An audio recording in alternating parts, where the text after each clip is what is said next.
One of the biggest pieces of advice that I would give to my students or anybody is you have to find your why. Your why, W-H-Y, is going to be the most pivotal thing on why you do something, okay?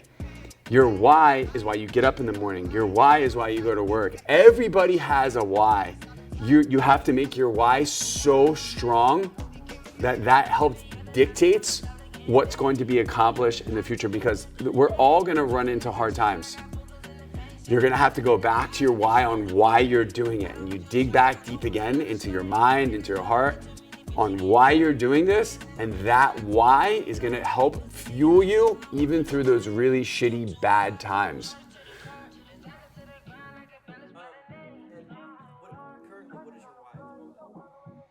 Currently, my why is to inspire those around me, not only at my business and my students, but also my daughter, my family.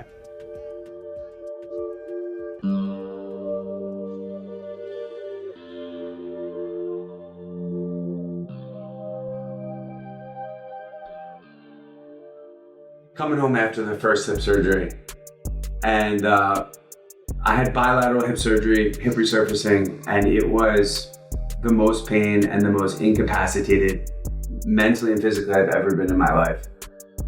And I just didn't know even if I could prepare myself for that sort of outcome. But I was literally to the point where I couldn't walk up steps. I had a hard time getting in the car. I couldn't bathe myself, like by myself. I couldn't even like stand in a shower by myself. So to have somebody there to help take care of you is absolutely huge. I mean, she'd pick me up out of bed, help me go to the bathroom if I needed. I mean, there was a lot. She was like my home nurse. I don't know if you remember, but like I used to be in the living room by myself. I mean, completely like paralyzed. Yeah. And I would just visualize what I was doing, and I'd work out my upper body just so I could get my physical, body moving. And I would do that every day. I would do that every day because I needed to work that mental muscle, right? Of like, I needed to be strong first. I needed to work it when I felt like I was at my worst. And that's the only thing I could work at that time, was the mental muscle. I couldn't get up and run. I couldn't get up and do jiu-jitsu. I couldn't do kickboxing. I couldn't do anything but sit there and work my mental model. He is my partner for life. So if he goes down, I'll go down too. So we need to keep pushing each other. And we know that we can work as a team. Yeah. And go through whatever we need to go through. And I know that for sure he would do the same for me. So of course. Of course.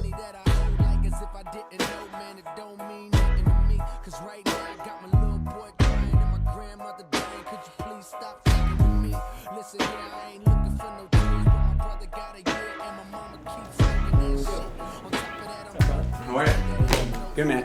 Good to see you. So I think Charlie's injury was so impactful to him and where he was at in his life, just because, for something like jiu-jitsu, your hips are vital to being able to perform the sport. Like literally every single movement in the sport requires movement from your hips.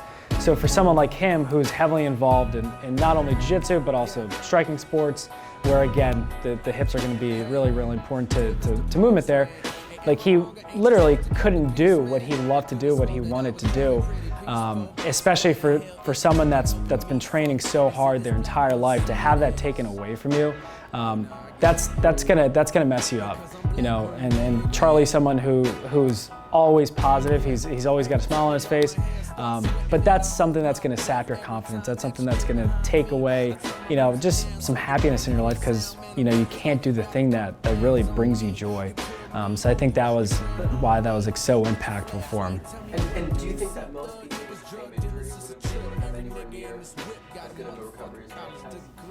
I think for most people, I don't know if they have the determination to go through what he went through. However many doctors that he saw that told him, yeah, like you're never going to be able to do jiu-jitsu again. I think most people would have given up at that point. But I know for him, like his goals, his determination, he was able to, push through that and do the work necessary to get back to where he wants to be. So I think for most people, they probably would have been just satisfied, after the surgery with having the pain, not being able to do what they want, but at least they could live life. For Charlie, he wanted to continue to push and actually achieve those goals that he had set out for himself. So I think that he's a little bit of a different case.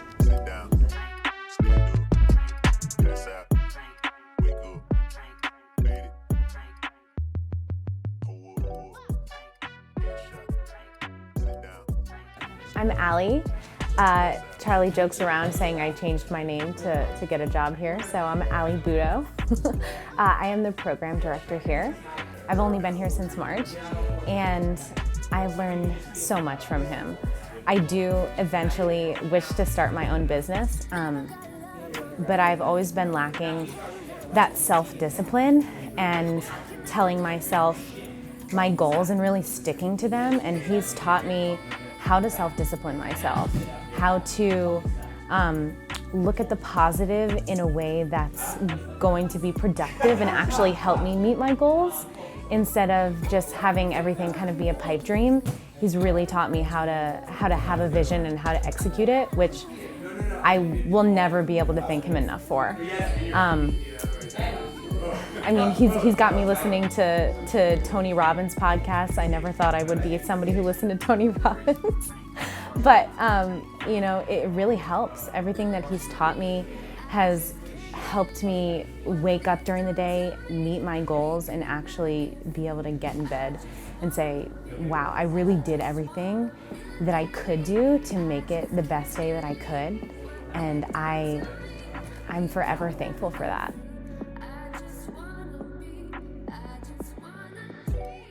My name is Mike Healy. I've been training just under a year. I came here last December, and I just turned 65 yesterday. I think that Charlie is probably one of the most positive people I know. So much so that I go on Facebook every morning and I look for positive quotes, and he would always post them. So I started a positive thought of the day. And I do this every day, and I model it after what Charlie has done, and I always find these quotes, and I'll send them to him sometimes saying, I think this is really, really you. But that's another thing I've learned, is to find something positive in every day, and I post it every day, and that's all because of Charlie. He got me to calm down, learn to breathe.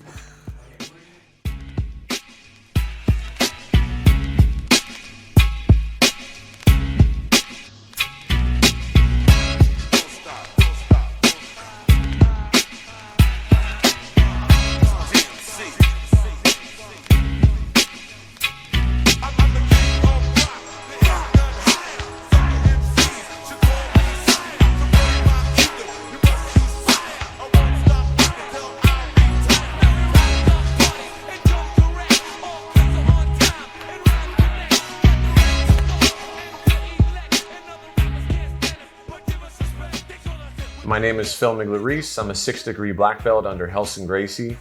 We're sitting here in Balance Studios, Fishtown in Philadelphia, our headquarters. I've known Charlie Vinch for 15 years, probably, and we hit it off immediately. He was a great student of jiu-jitsu immediately.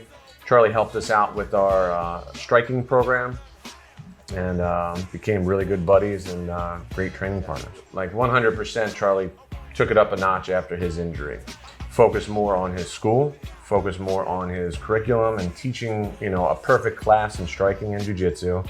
And that then translated to his own game after. So he was able to apply the things that he was studying. Maybe he couldn't do them because of the hips, but gradually, once he healed up, he was able to do them way better than he did them, I think, before the surgery because of the focus.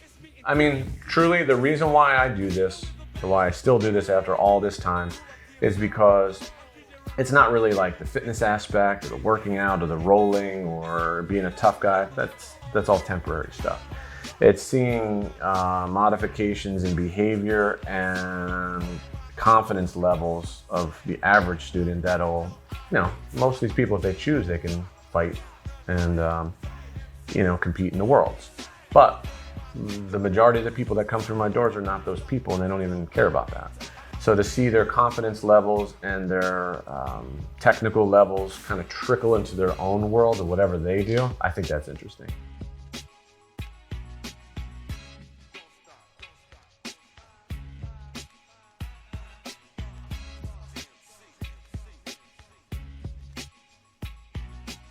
For anybody out there, life is always changing. It's never the same thing. Never believe that you are stuck in a spot. Never believe you are broken. You can always move from broken to whatever it is.